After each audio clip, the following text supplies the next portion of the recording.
Bismillahirrahmanirrahim.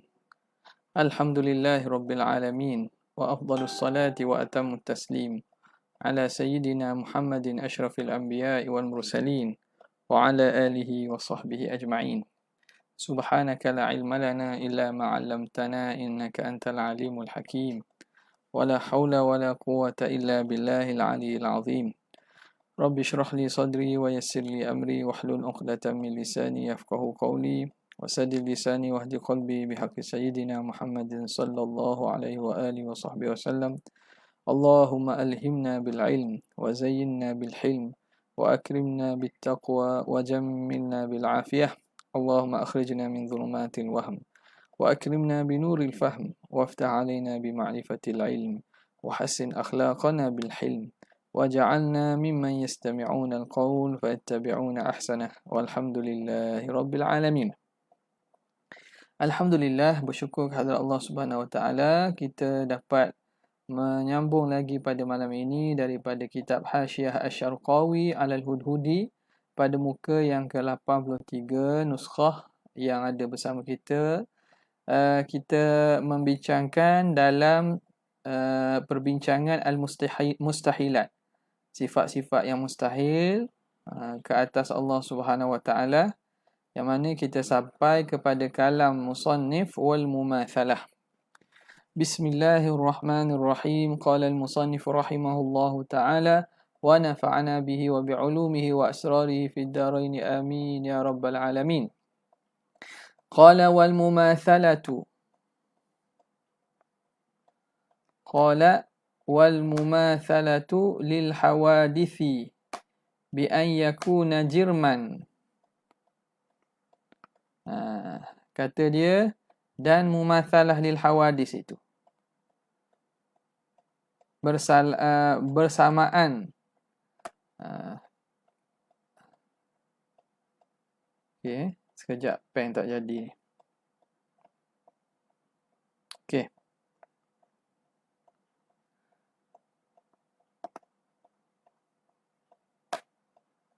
Pen dia tak keluar ni. Okey, bismillah.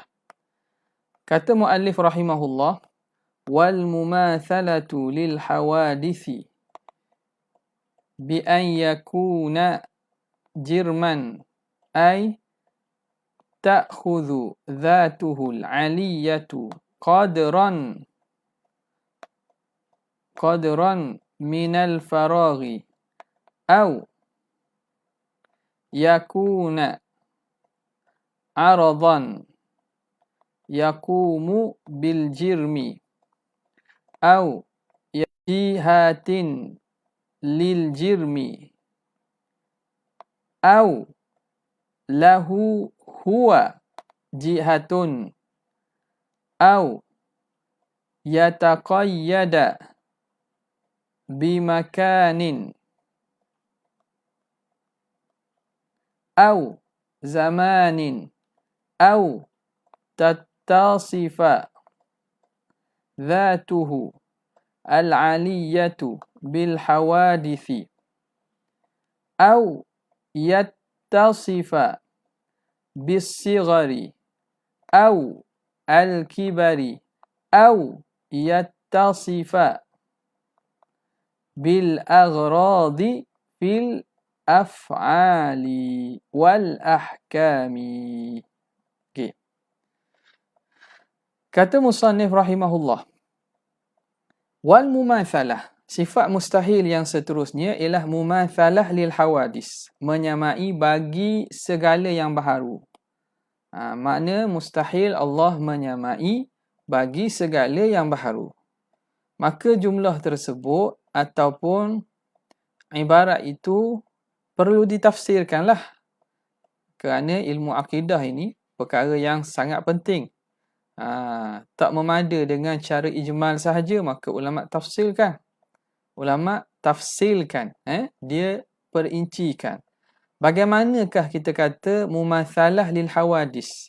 Bagaimanakah sesuatu itu bersamaan dengan makhluk tu macam mana?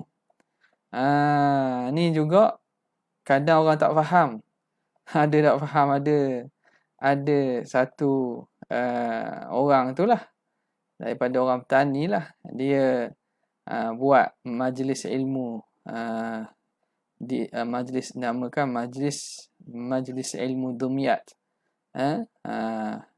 Jadi dia rak kepada kalam ulama-ulama kibar kita di kalangan Asy'ariyah wal Maturidiyah ini.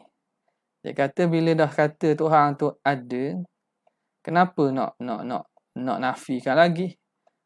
Mustahil tak adanya, mustahil gini. Dah bila kita isbat dah, dia kata tak perlulah kita nafikan pula. Jadi hujah yang sangat kita kata sebenarnya tak perlu layan. Sebab apa? Sebab menunjukkan kejahilan yang amat sangat lah. Sebagaimana orang kata, apabila kita beriktikad Allah Ta'ala bersifat wujud, kenapa perlu iktikad mustahil? Mustahil tiada. Allah Ta'ala wajib ada. Mustahil tiada. Sebab apa? Ini kata kita supaya kita mengemaskan lagi akidah. Dan supaya nak menolak kepada Masya Allah. Ahlan Ustaz Izzuddin. Ayuh. Ana a'tabiruhu rajul yani sayyi. Huwa rajulun sayyi. Ana a'tabiru المتكلم في هذا المجلس العلم ومجلس الغيبة ليس مجلس العلم والله أعلم. Jadi dia kata ini yang kita kena faham. Apabila ulama kita menyatakan wajib Allah Ta'ala ada, mustahil tiada, ada gharad, ada matlamat, tujuan, dinafikan sifat berlawan. Sifat berlawanan itu memang itu jalan yang biasa, di mana al-asya'u bi'adadiha tattadihu. Sesuatu perkara itu dengan kita nyatakan lawan dia jadi semakin jelas. Dan kerana ada berlaku syubhah dan ada berlakunya kesamaran, maka perlu dinyatakan sifat yang lawan itu, bahawa sifat yang lawan itu mustahil. Jadi persoalan yang kita kata kadang-kadang benda itu apabila kita dihurai dengan cara betul, kita nampak jelasnya jalanan yang dibawa oleh ulama-ulama kita. Tidak ada sesuatu yang dianggap sebagai benda yang bid'ah, yang sesat ataupun yang menyalahi daripada jalanan ulama-ulama kita sejak daripada zaman salaf sehinggalah sekarang. Okey. Sekarang ni perbincangan tentang mumatsalah lil hawadith. Satu benda yang sangat penting ni. Fokus nak memahamkan kepada ayat Al-Quran, laisa kamithlihi syai' wa huwas samiul basir. Tidak sama dengan Allah sesuatu pun, dan dialah yang maha mendengar lagi maha melihat. Mumatsalah dengan makhluk dari aspek mana? Jadi sekarang ni itar ataupun lingkungan huraian ulama ini ialah dengan melihat kepada apakah ciri-ciri makhluk. Apakah ciri-ciri hawadis? Bila mereka kaji hawadis, kaji makhluk, mereka dapati bahawa makhluk ni sifatnya begian. Satu, bertempat. Makhluk ini mengambil ruang. Makhluk ini bersifat dengan arab. Makhluk ini 1, 2, 3, lain-lain lagi lah tu. Yang mana dibincangkan dalam ilmu makulat itu. Jadi, bila begitu, maka dengan sendiri bila kita kenal makhluk ni, maka kita dapat simpulkan Allah tak sama dengan makhluk. Allah tak sama dengan makhluk. Itu laisa kamitslihi syai'. Itu jelas i'tikad begitu. Dah kenapa ulama hurai? Hurai ni kok mari ada syubhah atau kekeliruan. Orang bawa datang dia kata Allah tak sama dengan makhluk. Betul. Tapi dia ada muka. Muka tu ada muka, lepas tu ada tangan. Jadi ada tubuh, ada ni, tapi tak sama dengan makhluk. Ada anggota-anggota yang tak sama dengan makhluk. Ini anda tak kata siapa-siapa, kau orang faham gitu. Anda kata bahawa pihak sana kata. Hak tu pihak sana kata tak kata, nanti dululah, kita tak mau buka ruang di situlah. Tapi ibarat-ibarat daripada tulisan mereka mengatakan bahawa sebahagian daripada ulama-ulama daripada Saudi menyatakan bahawa sifat itu sifat zat. Dan bukan sifat Allahumma salli ala Muhammad, apa nama ni?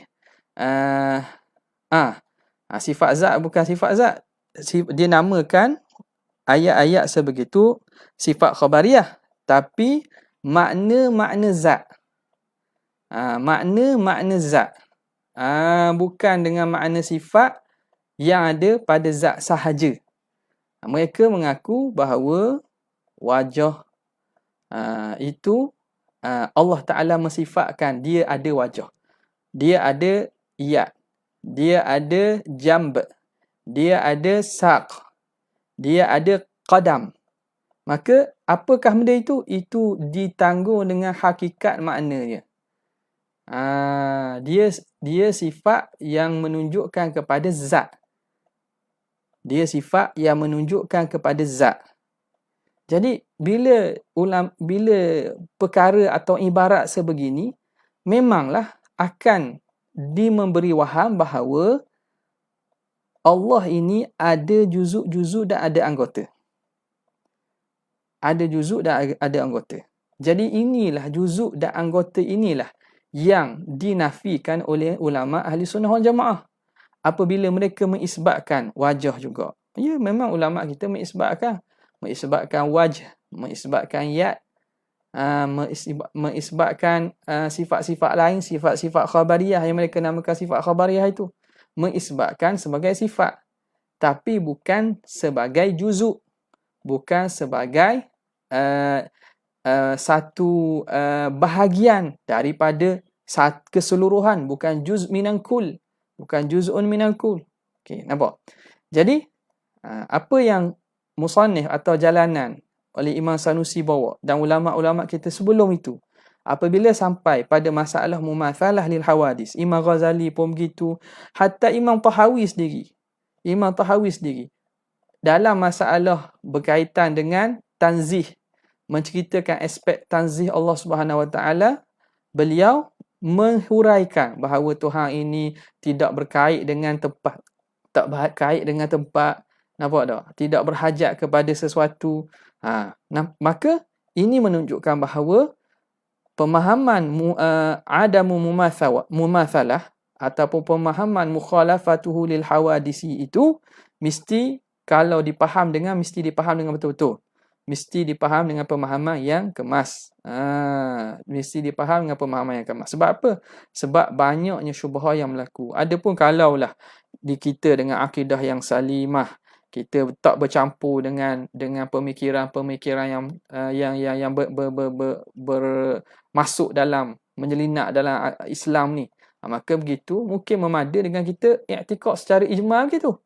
Tapi apabila berlakunya percambahan ideologi dan juga unsur-unsur anasir-anasir daripada luar cuba nak meruntuhkan akidah Islam ini, maka perlu kepada tafsil. Okey, tengok. Dia kata wal mumatsalatu lil hawadisi bi an yakuna, dan mustahil menyamai dengan segala baharu. Apa wajah? Taswir. Wajah menyamai itu bi an yakuna jirman, satu, dengan bahawa Tuhan itu jirim.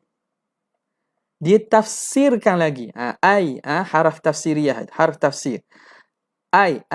Apa maksud dengan bahawa Tuhan itu jirim? Ta'khudhu dhatuhul aliyatu qadran minal faraghi. Dengan bahawa mengambil zat Tuhan Allah yang maha tinggi satu kadar daripada ruang kosong. Sekarang ni nak membincang apa itu ta'rif jirim. Apa itu hakikat jirim? Apa itu jirim? Jirim itu ialah sesuatu yang mengambil ruang. Maka bila kita kata Tuhan tu jirim, maka zat Tuhan mengambil ruang. Qadran minal faragh. Satu ruang, satu kadar daripada ruang kosong. Nampak? Okay. Nanti dalam kita akan baca lagi lah. Kita baca matang dulu. Okay. Mengambil satu kadar daripada ruang kosong. Macam diri kita ni. kita duduk di atas kursi, kita duduk di atas tempat kita duduk ni, badan kita mengambil sebahagian, satu kadar daripada ruang yang kosong. Kalau ruang itu telah diisi oleh jisim yang kasif juga, yang tak boleh bermasukkan, kasif juga. Contoh orang lain, ada tepi.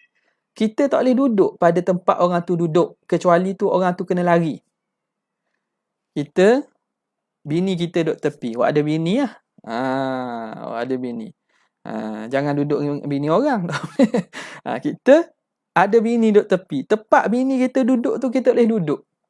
Kita sama ada duduk atas dia ke, bawah dia ke, tepi dia. Di tempat yang dia duduk sama tu kita boleh duduk. Nampak tak? Sebab dia telah mengambil ruang. Itu sifat jismun kafif. Jisim yang kita panggil legap ke apa, istilah sains tak, yang tidak tembus cahaya ni lah, yang tidak tembus cahaya ni, jisim berketul, panggil jisim benda ketul, benda berketul. Ya, ada juga yang kita boleh ambil ruang kosong, tapi ia boleh ke tepi. Itu jisim-jisim yang bentuk latif, syafaf, tu boleh, macam air tak, sayyal, jismun sayyal, jisim yang mana dia mengalir. Kita masuk dalam air. Jadi kawasan asal yang kita, sebelum kita masuk kawasan tersebut, air diisi oleh air. Bila kita masuk kawasan kita tu, air pergi tepi, lari. Tapi tempat yang kita duduk tu, air tak duduk lah sebab kita ada situ. Kecuali kita telan air tu masuk dalam badan kita pula. Tapi pada kulit kita, daging kita ni tak ada lah air di tempat kulit dan daging kita itu. Nampak? Gambar nampak jelas tak? Nampak tak bergerak kat gambar Ana ni, dekat skrin FB ni? Ke bergerak dekat orang lain macam mana? Bergerak tak? Skrin FB ni gerak tak? Sebab yang di Ana ni gerak. Nampak macam lekat je ni. Okey, satu. Dia kata bukan bahawa Tuhan itu jirim. Apa maksud jirim? Mengambil zat Tuhan itu satu qadar daripada ruang kosong. Okey. Au yakuna aradan yaqumu bil jirmi. Yang kedua. Atau adalah mumatsalah lil hawadith bi an yakuna, ni ataf pada sini belakang, bi an yakuna, au yakuna aradan, ataupun adalah Tuhan itu arad yang ada pada jirim. Okay. Arad ini ialah sifat makhluk. Maka sifat makhluk kita panggil sebagai arad. Jadi antara arad dengan sifat itu, orang panggil alaqah apa? Umum khusus mutlak lah. Ni sebut dah sebelum ni lah. Arad khusus, sifat tu umum. Sifat itu umum. Sifat Tuhan hak qadim pun kita panggil sifat. Sifat makhluk pun kita panggil sifat. Tapi kalau sifat makhluk, kita panggil sifat dan arad. Sifat Tuhan tak boleh panggil arad. Sifat Tuhan tak boleh panggil arad. Boleh? Jadi, mana tadi? Maka, yang kedua, sama ada Tuhan itu arad, menyamai makhluk. Yang pertama, dia itu jirim. Ataupun dia itu arad. Dia itu sifat yang mana sifat itu ada pada jirim. Yalah. Sifat ni dia tak boleh bertunggalan wujud dia. Dia tak boleh wujud bersendirian. Dia mesti wujud pada yang lain. Dia mesti wujud di yang lain. Manis mesti ada pada benda. Ada pada zat. Dia tak boleh manis saja-saja manis itu saja, tak boleh. Dia mesti manis pada air, manis pada gula, manis pada kuih, manis pada kuah, hatta manis pada senyuman pun. Apa tu? Itu pun majazi je lah, bukan manis yang kita nak tu. Tapi maknanya manis ni sifat dia tak boleh ada bersendirian. Putih pun sama, hitam, kuning, warna ni dia mesti duduk pada benda. Dah cat kedai cat tu, warna tu duduk pada pigmen cat tersebut. Kan dia capur kan. Nampak tak? Kalau kita beli kedai nampak jelas. Kalau kita nak cat rumah ke, dia akan capur. Dia akan tok sikit cecair dia akan capur. Makna dia kena duduk lekat pada benda. Barulah dia boleh berada, kewujudannya tu boleh wujud. Dia tak ada bersendirian. Okay?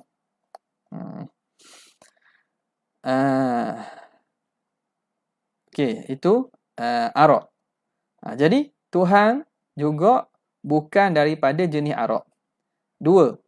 Au yakuni, yang ketiga. Au yakuna fi jihatin, ataupun adalah Tuhan itu pada jihah lil jirmi, pihak bagi jirim. Makna jirim duduk sini, Tuhan tu pihak dia, atas ke, tepi dia ke, bawah dia ke. Tuhan tu berada pada pihak bagi jirim. Maka jirim tu ada pihak dia, atas, bawah, kiri, kanan. Ni jirim. Dia ada atas jirim, bawah jirim, kanan jirim, kiri jirim. Jirim ni umum lah. Termasuklah arash. Sebab arash pun jirim. Ni ada orang tu. Tapi setahu saya dalam video terakhir dia tarik balik lah. Orang kat Indonesia lah. Pendakwa daripada pihak sana. Dia kata tak tahu. Bila mula-mula video mula orang tanya dia. Dia mengajar lama dah orang. Mengajar akidah orang tanya dia. Arash ni qadim ke tak? Gitulah lebih kurang. Arash ni qadim ke tidak? Jadi dia tak tahu kata. Dia jawab tak tahu. Tapi baguslah jawab tak tahu tu. Kalau tak tahu sungguh. Tapi maknanya pelik lah begitu. Pelik lah. Makna boleh lagi syok pada qadim atau tidak selain daripada Tuhan tu. Itu makna celarunya akidah yang dibawa oleh golongan-golongan yang tidak mengambil akidah dengan jalan yang diletakkan oleh ulama kita ni. Celaru. Siapa tak boleh nak kata arash tu qadim ke tidak? Ini bukan taraf orang awam. Taraf pelajar-pelajar masyarakat awam. Kalau masyarakat awam kita tanya soalan tu, dia mikir juga. Sebab dia tidak tahu istilah qadim. Mungkin tak termari istilah qadim tu. Mungkin mengaji tapi tak berani. Tapi hak cakap ni ialah seorang yang mengajar. Tapi video lepas tu saya tengoknya dia kata, memang dia kata arash tu tak qadim lah, makhluk lah. Okey. Maka tengok. Pertamanya, yang ketiganya menyamai dengan makhluk ni dengan bahawa Tuhan itu berada pada pihak bagi jirim. Contoh arash. Tuhan ada atas arash. Tuhan ada atas daripada arash. Sebab apa? Sebab pihak sana bila kita kata mustahil, dia kata bukan Tuhan tu berkehendak pada arash. Bukan Tuhan tu lebih kecil pada arah tanggung dia, bertepek dengan arah. Tapi Allah Ta'ala ba'inun. Ba'inun. Bercerai. Berasingan. Kok mana dia faham tu? Nampak tak? Jadi dari segi apa yang zahir kita faham, maknanya atas pada arah lah. Arah Tuhan tu atas lagi. Kalau dia melihatkan nisbah pada arah itu dengan maksud nisbah tempat, makna tu dilepas pada arash itu ialah Tuhan. Dia letak gitu. Kalau dia nak nafikan, maka dia telah salah guna istilah. Maka orang tak panggil lah Tuhan tu berada dan bertempat. Kadang-kadang khilaf yang berlaku di antara golongan-golongan salafiyah ni kadang-kadang pada masalah istilah je. Tu kadang-kadang kena tengok juga. Sebahagian mereka yang insaf, kadang-kadang dia bila kita hurai dia boleh terima, tapi dia tak boleh nak terima istilah tu. Hak tu ringan sikit, hak tu senang nak buat bincang itu. Jadi dia kata macam mana? Dia kata di sini dengan bahawa Tuhan itu ada pada pihak bagi jirim. Yang ketiga. Yang keempat, aulahu huwa. Aulahu au lillahi. Jadi huwa ni, dhamir ni datang untuk dhamir mufassal ini datang untuk mentakkidkan dhamir muttasil ni. Aulahu ay lillah huwa. Nak katakan bagi Tuhan itu ada jihah. Tadi jirim. Tuhan pada pihak jirim. Ni Tuhan tu sendiri. Dia ada atas. Dia ada bawah. Dia ada tepi kanan. Dia ada kiri.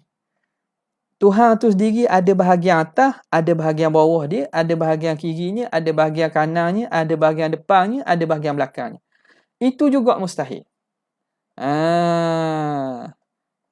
Makna sama ada Tuhan itu duduk pada pihak bagi sesuatu atau Tuhan itu berpihak.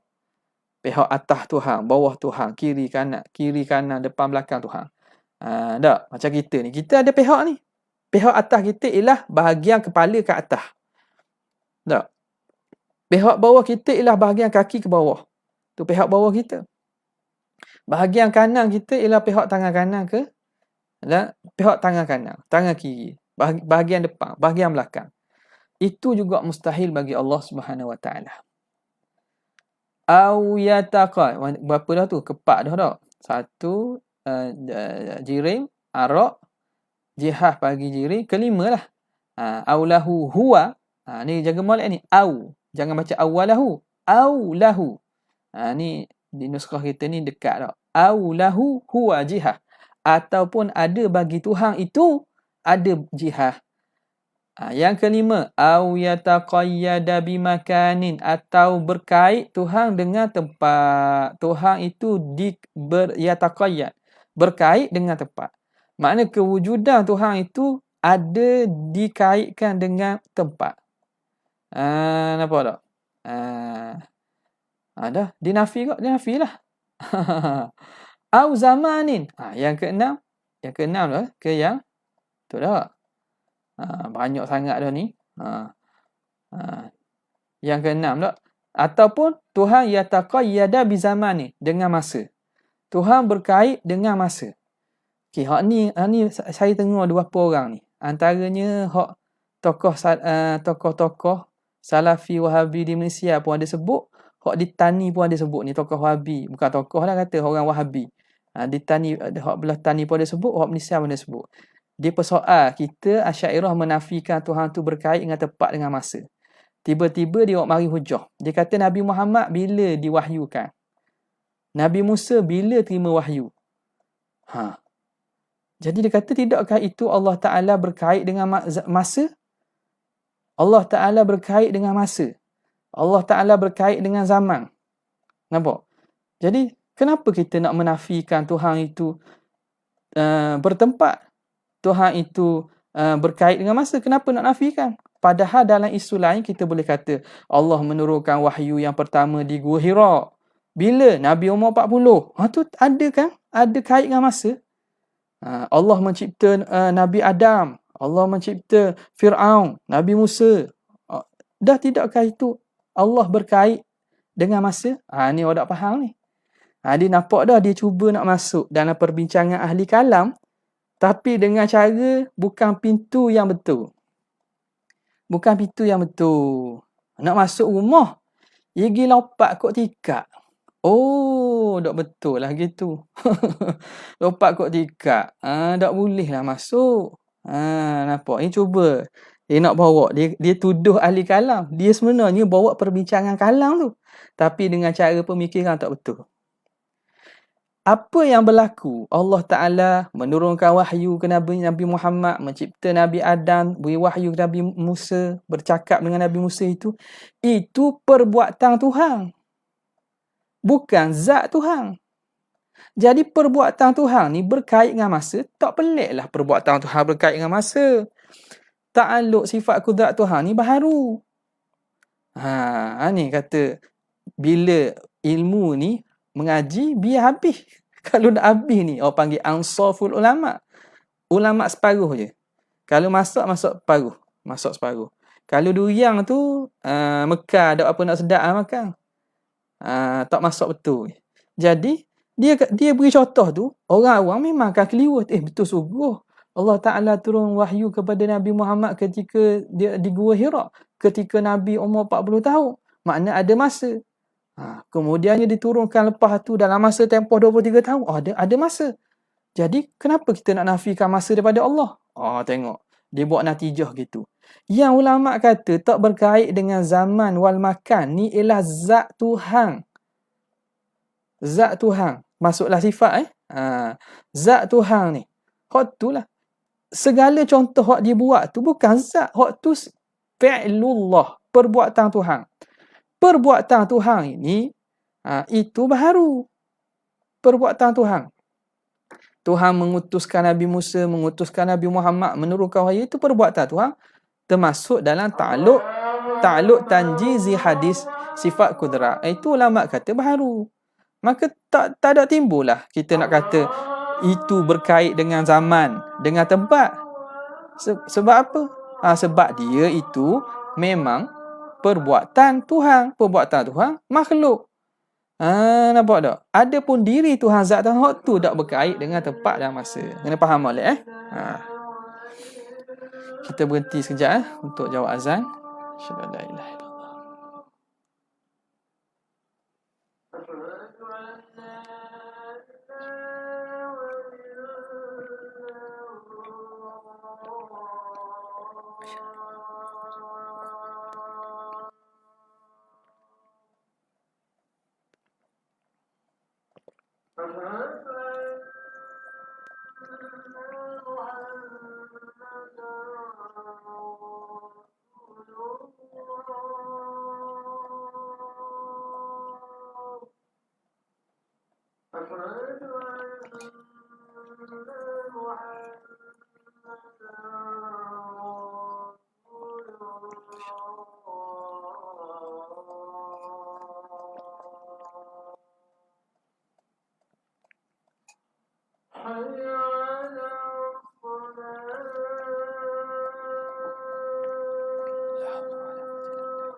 La haula wala quwwata illa billah.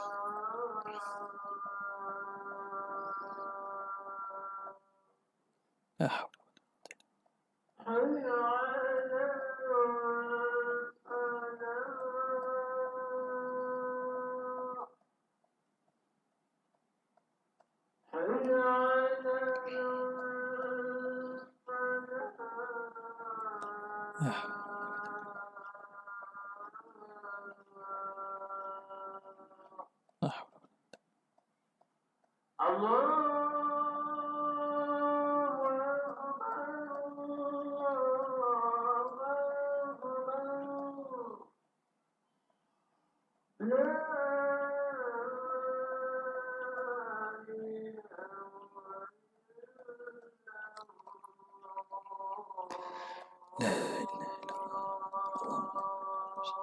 Allahumma salli ala sayyidina Muhammad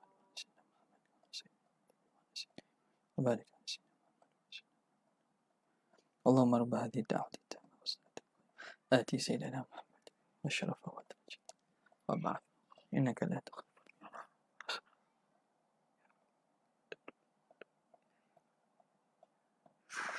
Amin. Okey. Sambung balik kita. Yang keenam lah rasanya tadi kalau silap tu nombor tu ejah baliklah. Seterusnya, au tattasifa dhatuhul aliyatu bil hawadithi, ataupun bersifat oleh zat Tuhan yang maha tinggi dengan hawadis, dengan sifat makhluk, dengan yang baharu. Zat Tuhan bersifat dengan sifat hawadis, dengan yang baharu.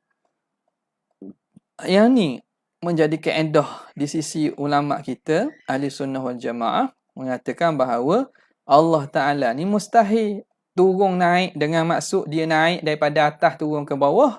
Dia tu naik dia turun daripada atas ke bawah, dia naik daripada bawah ke atas. Itu maksud. Mustahil. Tuhan tu berpindah. Dulu tidak berada di atas arash sebab tak ada arash lagi, sekarang berada di atas arash. Makna berubah tu. Bersifat dengan sifat baharu. Jadi mustahil juga bersifat zat Allah Ta'ala dengan baharu. Au yattasifa bis-sighari, ataupun bersifat Allah dengan kecil. Makna sedikit jirim dia.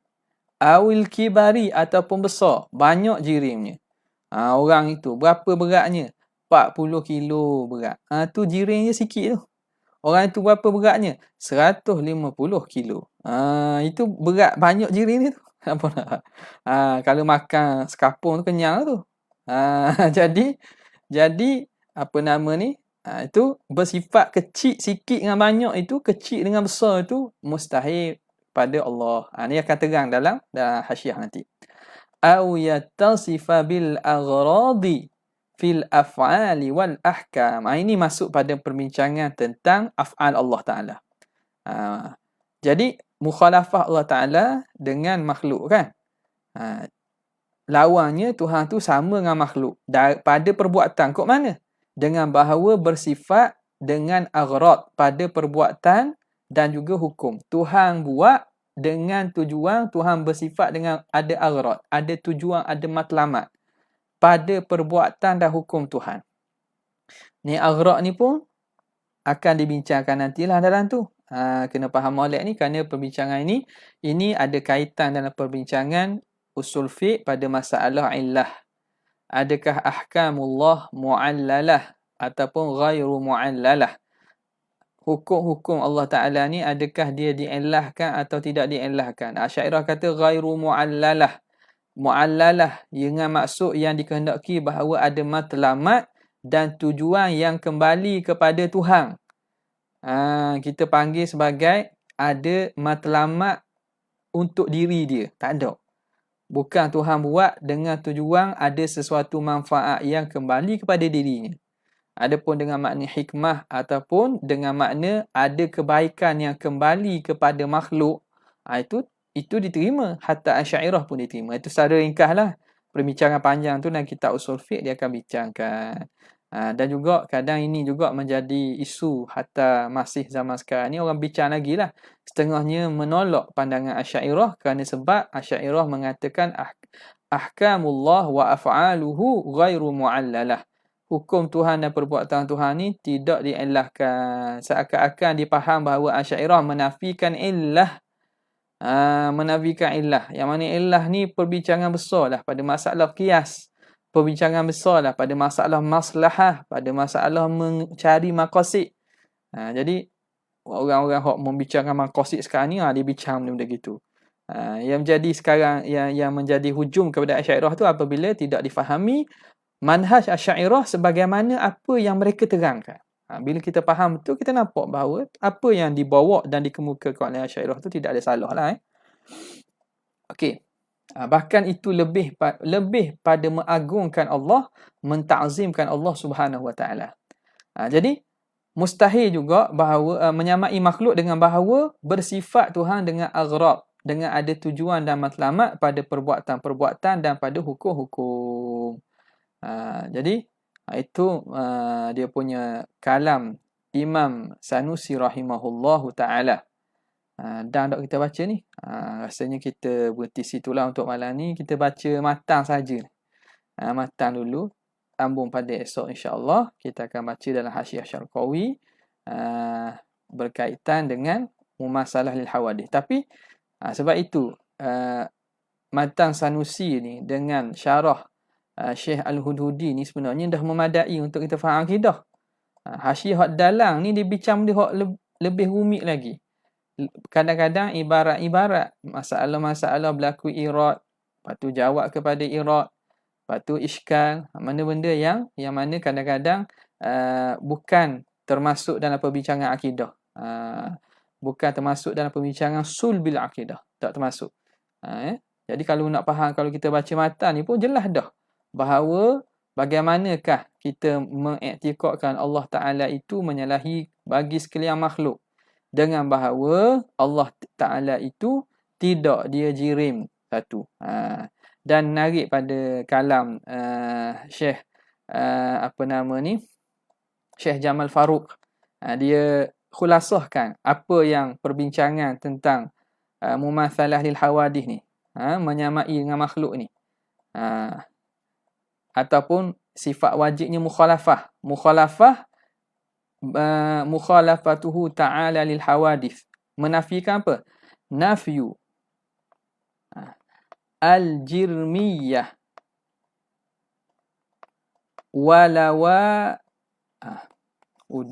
kita tulis dengan ni lah senang. Tulis dengan nafyu al-jirmiyati wa lawazimiha wa nafyu al-aradiyati wa lawazimiha.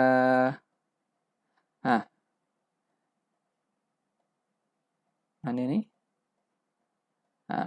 Jadi kita dapat simpulkan bahawa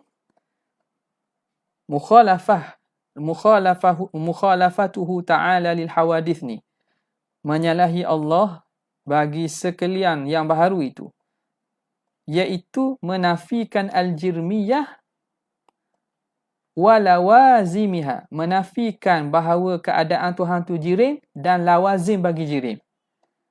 Kita menafikan keadaan Tuhan tu jirim dan lawazim, perkara yang melazimi keadaan Tuhan tu jirim. Apa dia? Bertempat, mengambil satu kadar daripada ruang kosong. Tak? Apa lagi? Kita kata berkait dengan zaman, berkait dengan makan. Itu lawazimil jirmiyah. Wa nafyu al-aradiyah, menafikan keadaan Tuhan tu arad. Menafikan keadaan Tuhan tu sifat arad. Dan lawazimiha, dan lawazim, perkara yang melazimi bagi keadaan Tuhan tu arad. Apa dia? Dia tu ada pada jirim. Dia itu tidak kekal, la yabqa zamanain. Jadi benda itu terhimpun pada ini. Panjang-panjang tadi tu kita boleh simpulkan pada nafyul jirmiyah wa lawazimiha wa nafyul aradiyati wa lawazimiha. Itu antara yang dapat ada dengar daripada Syekh Ustaz Dr. Jamal Farouk. Jazahullahu anna khairal jazak. Okey, jadi kita berhenti situ untuk malam ni, sekadar itu saja untuk malam ni. Jazallahu anna sayyidina Muhammadan sallallahu alaihi wasallam ma huwa ahli. Jazallahu anna sayyidina Muhammadan sallallahu alaihi wasallam ma huwa ahli. Jazallahu anna sayyidina Muhammadan sallallahu alaihi wasallam.